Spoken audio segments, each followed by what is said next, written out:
Hey guys, welcome to the channel, and the trade wars have begun.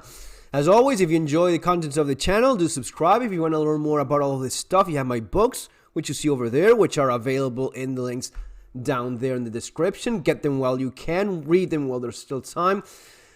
This will be interesting in terms of the inflation that it will be causing for everyone involved. And since the US is at war with pretty much all of its neighbors and allies in a trade war, well, this is just, the way it's going to be. You can either accept it, prepare for it, or just go into denial. But this is it. US President Donald Trump has followed through on his tariff threats. He has signed an order to levy 25% tariffs on imports from Canada and Mexico. He also set tariffs of 10% on Chinese goods. That right there is why things are going to get very, very bad. You don't just drop 10% tariffs on China and China stays like, oh, okay, then Mr. Trump, that is so interesting. Thank you so much. Mexico is a huge partner of the United States as well. So the only thing you can do is reply accordingly. So you're going to get the same tariffs yourself. Anything that's being brought from China, anything that's being brought from Canada, timber, right? Anything, what is it? Let me know in the comments. What's like big food being brought from Mexico and a bunch of other things. All of this will affect your prices. It's not going to be Trump paying for it. It's going to be you. And this basically means inflation. Inflation on top of inflation, on top of the inflation made by the printing and overspending more money. Well, now it's going to be inflation because, the prices are going to go damn up. That's the way it's going to be. The measures are due to come into force on Tuesday. The announcement has provoked immediate reactions from the countries concerned. The race to undo decades of international trade partnerships is on.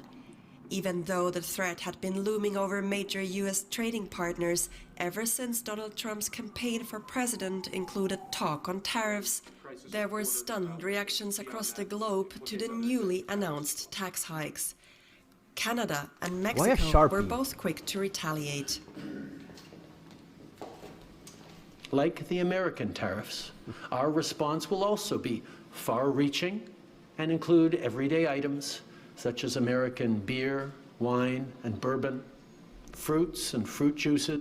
He's loving. He was so fucking irrelevant at this point. And now he can play the victim of, look at what Trump is doing to us. Including orange juice, along with vegetables, perfume, clothing, and shoes. It'll include major consumer products like household appliances, furniture, and sports equipment, and materials like lumber and plastics, along with much, much more. Mexico's president took to X to voice her country's concerns. She said that Mexico was not looking for confrontation, but added that her country was forced to impose its own tariffs in defense of its interests.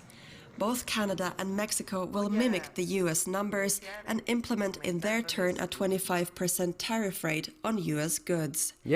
China, too, reacted to the announced tax hike of 10% that will be added on top of existing Chinese duties. In a statement, China's Commerce Ministry slammed Washington's, quote, erroneous practices, saying Beijing was strongly dissatisfied with them. Beijing said it would file a lawsuit at the World Trade Organization, arguing that the United States seriously violates WTO rules. Canada's premier added that his country is also considering non-tariff measures, including limiting the export of critical minerals and energy. He appealed to Canadians to prefer domestic goods to help the economy. There are many ways for you to do your part. It might mean checking the labels at the supermarket and picking Canadian-made products. It might mean opting for... Well, that's something you should always do, not pick damn Canadian products, but I really try to buy local. Whatever it is that I'm buying, I really try to buy as local and and not even just within the same country. Like, if it can be within the same region even, like as close as possible, dude, you're helping the local economy. My books, for example, are printed locally wherever you're buying them from, and I've always like that fact. It's not being mass produced in China and shipped all over the damn world. No, it's helping some local printing company, right? That's always a good idea. No, it's not just because of tariffs. Canadian rye over Kentucky bourbon, or foregoing Florida orange juice altogether. Other U.S. trading partners around the world, including the EU, are now waiting to see who will be hit next by Trump's tariff plans. We are now joined by the economist and podcaster Carsten Brzeski. Carsten, these tariffs, can they still be averted, or are they a done deal now? Well, they become effective on Tuesday. So there still are almost 48 hours to negotiate, even though I think that there is no room for negotiation currently. I think we really have to understand and to learn that Donald Trump is not only barking, he's also biting, and he's really delivering all of the election promises. So he will make these tariffs really implemented on Tuesday. Now, we're talking about Canada and Mexico there, first and foremost, and China, but what are the consequences for Europe? Well, of course, we will already feel this, that there is really a trade war going on. You listened also to Trudeau here. So this is now a confrontation on all places. And we all know that the EU is also on Donald Trump's radar screen. We know this from the election campaign.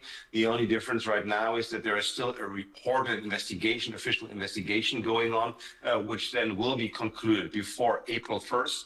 So I think Europe needs to be prepared that come April 1st, Donald Trump will also impose tariffs on Europe. Are there other countries or other regions of the world that need to prepare to find themselves on Trump's tariff target list? I think almost every country needs to be prepared currently. And that is also the interesting thing, that countries are better prepared than 8 years ago. Listen to Mexico, listen to China and Canada. This is a completely different situation than 8 years ago. 8 years ago, we hardly had any imminent reaction by the governments in case. So they only tried to use diplomacy to go into talks with Donald Trump. This time around, we really see that all these countries are pushing back and are also going for confrontation. Now, could we call this a trade war already, or does a proper trade war look different, and what would it look like? Well, it can always be worse, of course, but this is clearly the start of a proper trade war. If one country unilaterally starts to impose tariffs, the others then are reacting with also unilateral tariffs from their side. This is a tariff war. This is a trade war. And of course, especially if this is not really about the largest economies in the world, US, China, Canada, also the EU coming in there, this is clearly a fully fledged trade war, which of course can still further escalate. And briefly, please, in which way will that damage the world economy? A trade war, trade tension means that in the end, it's the consumer paying the price for it in higher prices, and it's going to be all economies suffering. So a trade war doesn't know any winners. A trade war only knows losers. Carsten Brzeski there, chief economist for the ING. Yeah, that's going to suck. And it's going to be inflation, It's going to be this. It's going to be the printing of money. It's going to be business. It's just a little bit more just in case, right? So you're looking at massive inflation, guys. Let me check this last one in the next video. So for now, this is going to be... I think we are looking at a pretty bad situation in terms of inflation in now. I mean, this is now. This is going on for everyone. And there's also going to be a massive impact with not the trade war, but actually damn straight on war with Mexico. There are lots of signs that they will start taking down targets from the different cartels, right? Which sounds, you're attacking Mexico, right? Even though you're attacking cartels, these are in Mexico. At any moment, you have American planes dropping bombs on Mexican soil. That is a game changer. That is something else that will change. And dear God, that's going to be bringing war to home like I don't think Americans really understand. If you think that Hamas and all of these Middle Eastern groups and so, this is fucking Mexican cartels. They have connections with the United States like you wouldn't believe. They have the ability to do a lot of damage in U.S. soil. They have the ability to cause a lot of pain and suffering in the United States if they chose to do so, right? How far it will go, I have no idea. But apparently it is something that Trump is very serious about.